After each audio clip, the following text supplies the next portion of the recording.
ಸುಹಾಸಿನಿಯಲ್ಲಿ ಹೊಸದೊಂದು ಪ್ರಯತ್ನಕ್ಕೆ ಕೈ ಹಾಕಿದ್ದೀವಿ. ಅದೇನಪ್ಪಾ ಅಂತಂದ್ರೆ ಸಾಮಾನ್ಯ ಮಹಿಳೆ ಅಸಾಮಾನ್ಯ ಕೆಲಸಗಳ ಮೂಲಕ 4 ಜನರಲ್ಲಿ ಗುರುತಿಸಿಕೊಂಡಿರ್ತಾರೆ. ತಮಗೆ ಗೊತ್ತಿರುವಂತಹ ಕಲೆ ಕೆಲಸಗಳನ್ನ 4 ಜನಕ್ಕೆ ಹೇಳಿಕೊಟ್ಟು ಅವರ ಜೀವನಕ್ಕೂ ದಾರಿಯಾಗಿರ್ತಾರೆ. ಅಂತಹ ಮಹಿಳೆಯರಿಗೆ ಅಭಿನಂದನೆ ಸಲ್ಲಿಸುವಂತಹ ವಿಶೇಷ ಪ್ರಯತ್ನ ನಮ್ಮದು. ಇವತ್ತು ಆ ಮಾದರಿ ಮಹಿಳೆ ಯಾರು ಅಂತ ನೋಡ್ಕೊಂಬನ್ನಿ.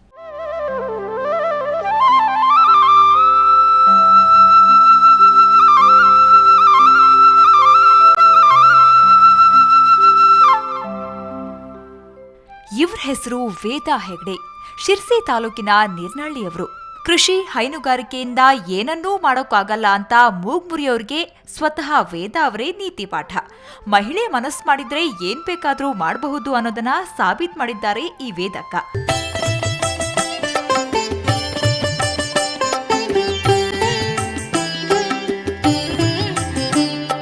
ಕಳೆದ 16 ವರ್ಷಗಳಿಂದ ಹೈನುಗಾರಿಕೆಯನ್ನೇ ನೆಚ್ಚಿಕೊಂಡಿರುವ ಇವ್ರ ಬಳಿ ಈಗ 70 ಜಾನುವಾರುಗಳಿವೆ. ಶ್ರದ್ಧೆಯಿಂದ ಅವುಗಳ ಆರೈಕೆ ಮಾಡಿದ ಪ್ರತಿಫಲ ನಿತ್ಯ 300 ರಿಂದ 350 ಲೀಟರ್ ಹಾಲು ಮಾರಾಟ ಮಾಡ್ತಿದ್ದಾರೆ.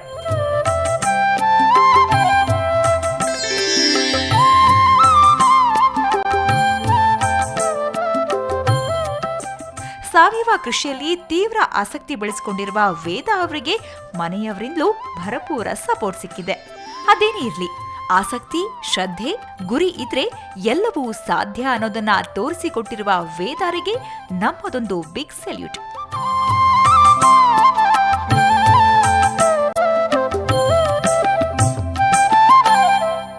ನಾವು ಇಷ್ಟು ತನಕ ಮಾತಾಡ್ತಾ ಇದ್ವಿ ಹದಿಹರೆಯದ ಹೆಣ್ಮಕ್ಳ ಬಗ್ಗೆ.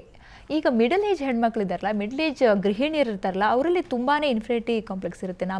ಅವ್ರ ಜವಾಬ್ದಾರಿಗಳು ಜಾಸ್ತಿ ಇರುತ್ತೆ, ಮೆನೋಪಾಸಸ್ ಪ್ರಾಬ್ಲಮ್ ಇರುತ್ತೆ. ಸೊ ಅದಲ್ಲದೆ ಸಂಸಾರದ ಎಲ್ಲ ತಾಪತ್ರೆಗಳ ಜೊತೆಗೆ ಅವ್ರಿಗೆ ಅನಿಸ್ತಿರುತ್ತೆ ನಂಗೆ ಏಜ್ ಆಯಿತು, ನನಗೇನೋ ಅವರಲ್ಲಿ ಏನೋ ಒಂದು ಕೀಳರಿಮೆ ಇರುತ್ತೆ. ಸೊ ಅಂಥವ್ರು ಖುಷಿಯಾಗಿರೋದು ಮನೆಯಲ್ಲಿ ಏನು ಮಾಡಿದರೆ ಅವ್ರಿಗೆ ಮೂಡ್ ಚೇಂಜ್ ಆಗುತ್ತೆ.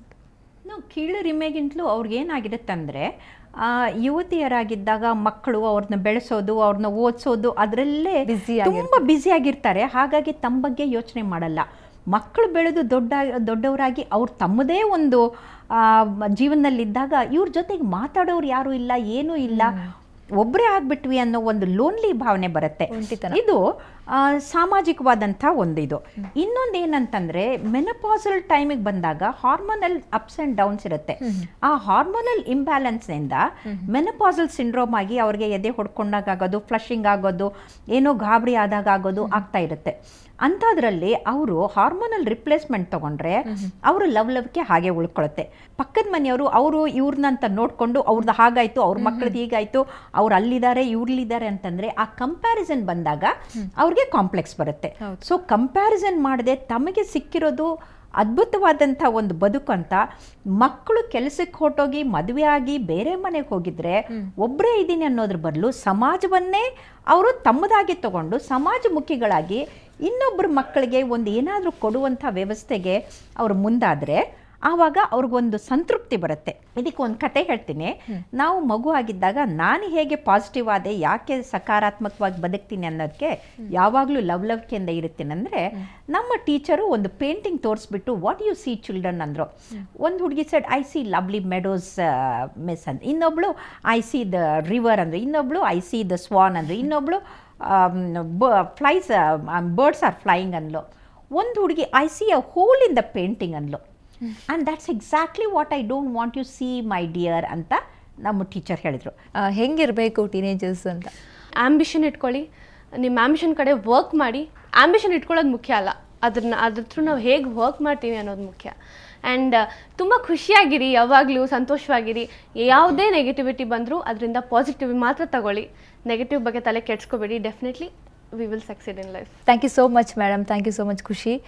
ಲವ್ಲವಿಕೆ ಖುಷಿ ಬಗ್ಗೆ ನಿಮ್ಮ ಅಭಿಪ್ರಾಯಗಳನ್ನು ಹಂಚಿಕೊಂಡ್ರಿ. ಅದೇ ರೀತಿ ಯಾವ ರೀತಿ ಇದ್ದರೆ ಲವ್ಲವಿಕೆ ಖುಷಿಯಿಂದ ನಮ್ಮ ಬದುಕನ್ನು ಕಳಿಬೇಕು ಅನ್ನೋದನ್ನು ಹೇಳಿದ್ರಿ. Thank you so much. So ಗೆಳ್ತೀರಾ, ಇದು ಟಿಪ್ಸ್ ಟೈಮ್. ನಿಮಗೋಸ್ಕರ ಒಳ್ಳೊಳ್ಳೆ ಟಿಪ್ಸ್ಗಳು ಕಾಯ್ತವೆ. ಇವತ್ತು ಯಾವ ಟಿಪ್ಸ್ ಇದೆ ಅಂತ ನೋಡ್ಕೊಂಡು ಬನ್ನಿ.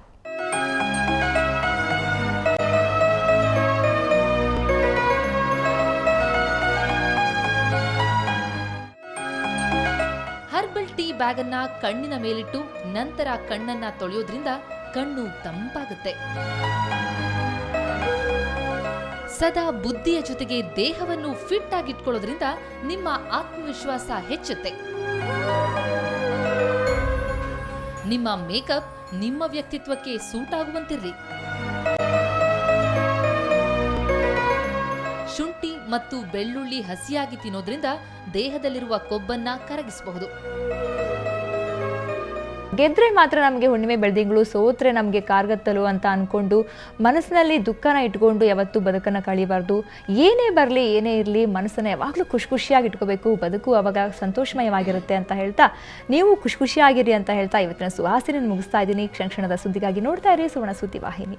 ವೀಕ್ಷಕರೇ, ಸುಹಾಸಿನಿ ಕುರಿತಾದ ನಿಮ್ಮ ಅನಿಸಿಕೆ ಅಭಿಪ್ರಾಯಗಳನ್ನ ನಮಗೆ ಬರೆದು ಕಳಿಸಿ ಅಥವಾ ಇಮೇಲ್ ಕೂಡ ಮಾಡಬಹುದು. ಹಾಗೇನೆ ನಿಮ್ಮೂರಲ್ಲೂ ನಿಮ್ಮನೇಲೂ ಜನಮೆಚ್ಚುಗೆ ಗಳಿಸಿರುವ ಸಾಮಾನ್ಯರಂತಿದ್ದೇ ಮಾದರಿ ಮಹಿಳೆ ಅನಿಸುವಂತೋರು ಇದ್ರೆ ನಮಗ್ ತಿಳಿಸಿ. ನಾವವರನ್ನ ತೆರೆ ಮೇಲೆ ತರ್ತೀವಿ. ಆ ಮೂಲಕ ಅವರಿಗೆ ಅಭಿನಂದನೆ ಸಲ್ಲಿಸೋಣ. ನಮ್ಮ ವಿಳಾಸ Suhasini, Suvarna News 24/7, number 204, Embassy Square, Infantry Road, Bengaluru 1. Email ವಿಳಾಸ suhasini@suvarnanews.in.